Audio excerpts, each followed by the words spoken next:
I'm Dr. Andrea Cheville, an associate professor and research chair in the Department of Physical Medicine and Rehabilitation at the Mayo Clinic, Rochester, and I have the great pleasure this afternoon of interviewing Dr. Michael Boninger, the chair of Physical Medicine and Rehabilitation at University of Pittsburgh Medical Center.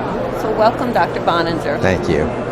And certainly it's an interesting time now with shifting reimbursement structures, and I think we're all anticipating maybe that intramurally funded research efforts may be a bit challenged, coupled with a decrease in federal funding. So could you share with us as a chair how you anticipate handling that to promote continued research productivity?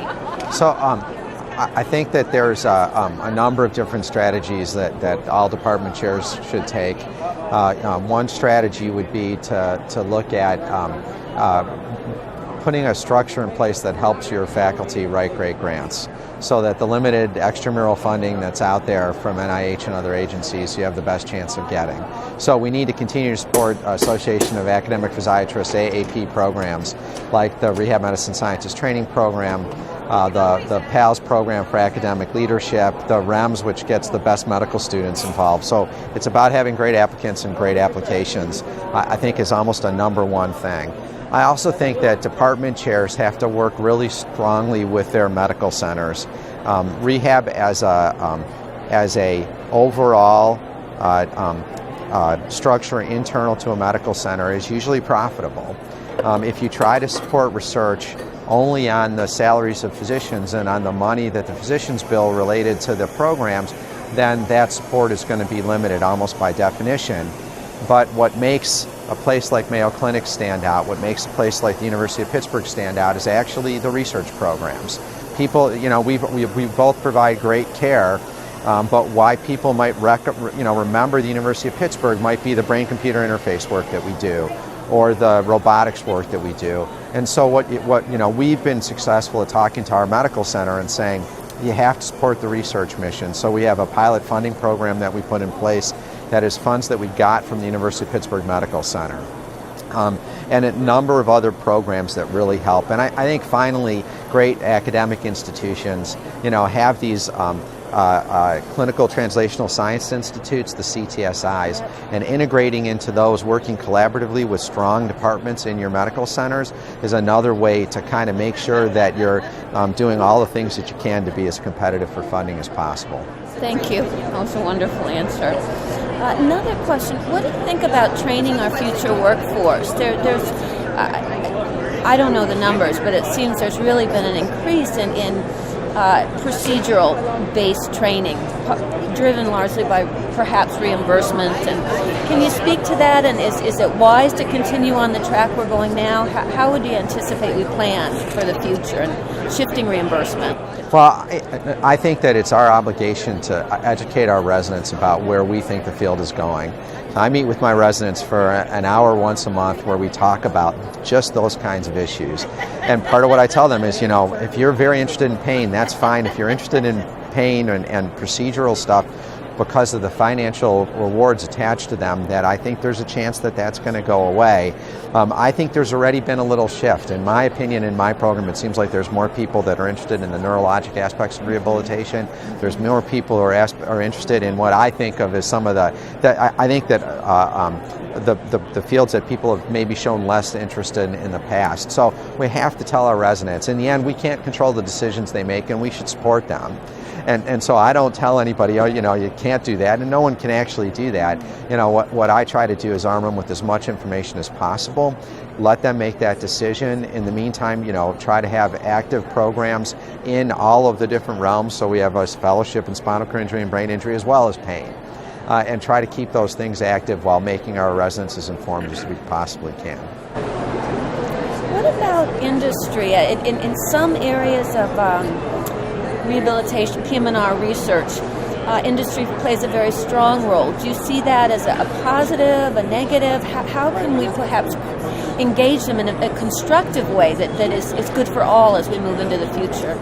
I think industry funding is a positive thing. and one that can be positive for our field. And certainly there's a lot of fields that do a better job of tapping into industry funding than we do. I think that what you have to do, though, is be very careful about conflicts of interest, be very careful about transparencies, set up mechanisms in place so that everybody involved with the process is well aware of where there may be conflicts, and there's the necessary walls there to assure that we're doing the right things with the industry money.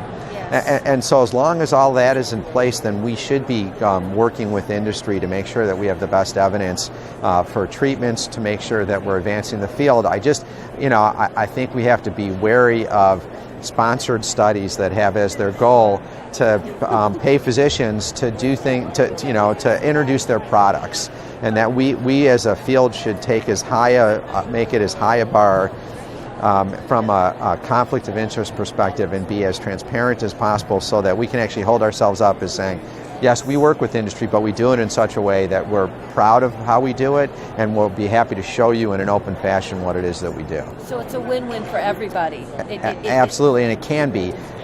We just don't want to be on the front page of the paper for having an investigator in PM&R being sponsored to conduct a study at the same time as they're recommending treatments, and not providing the good science that's necessary to actually make those recommendations. I have a bit of a selfish question, being interested in cancer, but also increasingly solid organ transplant. And I know that University of Pittsburgh Medical Center is really an international leader in that arena. And we certainly on our rehab unit are seeing more of these patients. They're quite costly. And I was wondering if given your position as really one of the international meccas, are you seeing that? How do you think rehab should handle a potential increasing influx, not only of organ transplant, but debilitated complex medical patients that carry with them some real financial risk? So I think that what we all do is we say, does this person need inpatient rehab? Yeah. And that's always our starting point. What's the best thing for the patient? And we have to keep doing that, which means that we'll be seeing more solid organ transplants. We'll be seeing that, and we've been seeing that for years. We wrote an article, I think, several years ago on our experience with liver transplant because we had such a large case series. Dr. Cortazzo, I think, was the lead author on that article. I believe it was in the Archives of Physical Medicine and Rehab. What I think we have to do as a field is engage our hospital and look at discharge rates with and without rehab. Look at if we're going towards accountable care, and I think that we are, then I think the arguments for rehab will be stronger than they'll ever be, because if you can really teach someone how to use the medication, if you can really get them home, if you can really make sure that they're cognitively ready for the regimen that they have to have and the follow-up they need, then we become this integral part of the puzzle, and we're integrated into it almost to the point where you get your organ transplant and the rehab team is consulted on the spot. And our health system at UPMC, we're looking at these new models of care. How would you do it if you broke down all the barriers? And one of the places we're looking at is transplant, and we're involved. And it's you get people involved earlier, get rehab involved earlier, because for most people, that debilitation from the the massive surgeries is an issue. You get them involved earlier, get people up earlier, and then get them to rehab as needed. And I think in the end that shortens length of stay, decreases readmission rate, decreases complications that we're not going to be paid for in the future. And so I actually think that the more complex, the more we have to add, the better evidence we're going to have, and the more welcome we're going to be to working with that population. And in the end, that will, in some measure, drive our reimbursement. Lastly, is there anything about what you've seen at the Academy meeting this year that you think is particularly noteworthy? I think that's what's noteworthy is the residents who are here that are excited about the future of the field.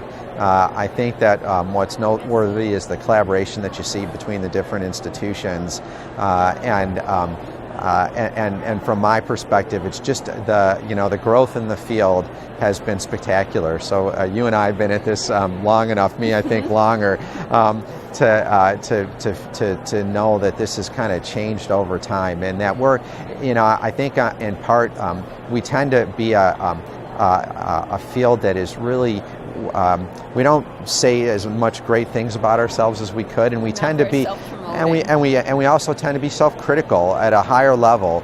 And we're not a small field anymore. We do great research. We have as good an evidence for what we do as almost any field that's out there. We're working to make our field better, and all of that stuff is something that we should be excited about. I think that, I always get excited, and as the president of the Association of Academic Physiatrists, AAP, I get excited for our meeting where the research is the center stage. Yes. What's next is the center stage, and when I look at the residents here, I see a lot of what's next. Thank you so much. You're very welcome. It's been a pleasure to talk to you. My pleasure.